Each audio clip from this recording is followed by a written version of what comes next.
Christian, I give you this ring as a symbol of my vow, and as a symbol of my vow, sorry. Nagugutom ba, di ba? As a symbol of my vow, and with all that I am, and all that I have, I honor you. In the name of the Father, the Son, and the Holy Spirit. Amen.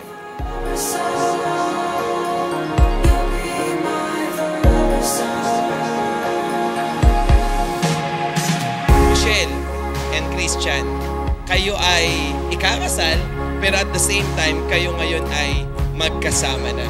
Kaya hindi na pwedeng ikaw lang ang uuwi, dalawa na kayo ngayon. And always remember, meron ka laging katuwang.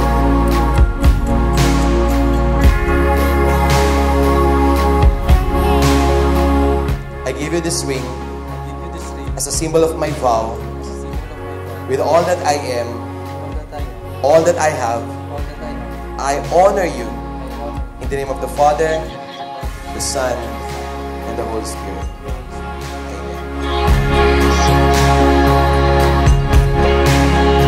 Sabi nila, if you want to journey faster, have a journey alone. But if you want in your journey to go farther, have someone with you. Today, I am the happiest man on earth since you agreed to spend the rest of our lives together. I promise to keep and protect this gift from God and to always have a God-centered relationship and family.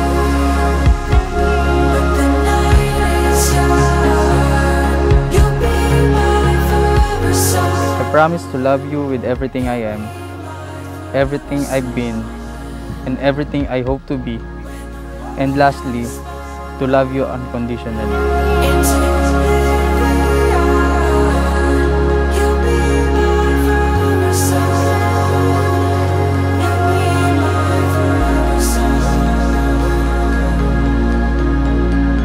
It's not good for a man to be alone.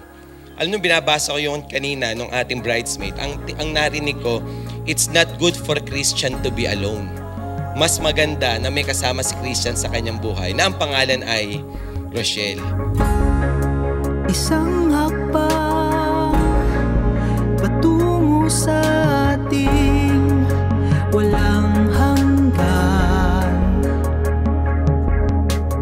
Parang mafe-feel mo naman yun na si Christian ay the one. Parang ang gaan lang na parang nandun na agad yung love.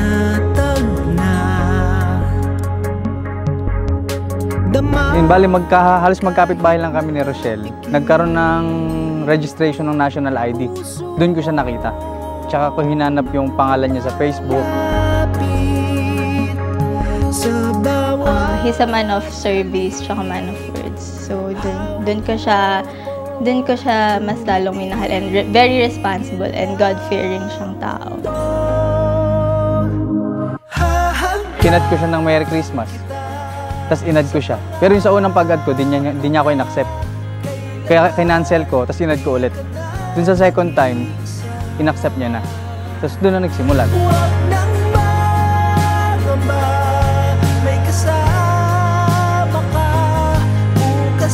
Maging ano ka sa asawa mo, pasensya. Tapos huwag kang magbabago. Huwag ba laging mainit ang ulo.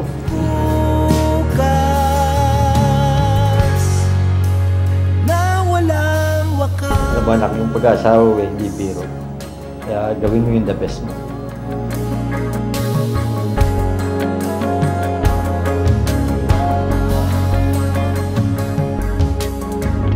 Nung nag-decide ako na hanapin yung pangalan niya, syempre, ando doon na yung pag-iisip na hindi mo lang ito, hindi ka papasok sa relasyon na hanggang ganitong relasyon lang. Kumbaga, papasok ka sa relasyon o sa boyfriend-girlfriend na relationship na may objective kang magpakasal.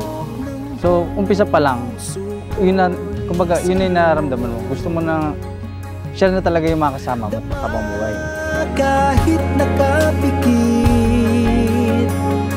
puso mo. Pag may bagong pamilya ka na, may pagdag ng pagsubok, pero pag nasa taas ang paniniwala mo, malalampasan mo lahat mo.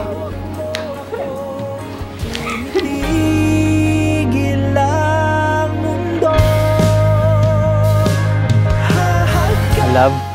Maraming salamat dahil ako yung pinili mo.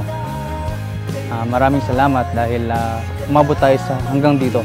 Pangako ko na poprotektahan kita at yung magiging pamilya natin. Pakatatag kayo kahit sa mga problema. Lagi lang kayo magkasama, mag-intindihan kayo. Yun lang.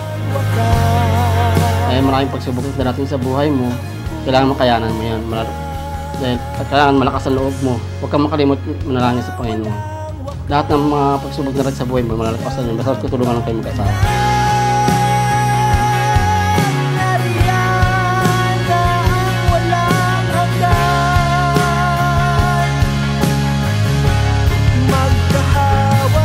I prayed before na if I will be in love again. I hope this time na it is a kind of love that will last forever. I pray to give my heart to the man who deserves it the most. And as I place my heart on God, He lead me to you.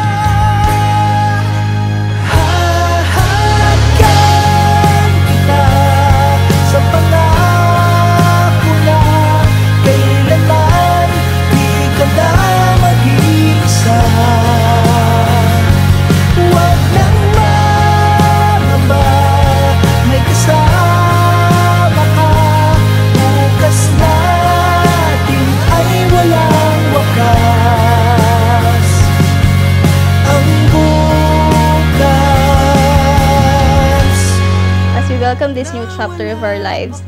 Let us take God, the author of this love story, in this journey of marriage. Together, let us seek and serve the Lord. And as I close, indeed, a love story that God has written is worth waiting for. You are worth waiting for.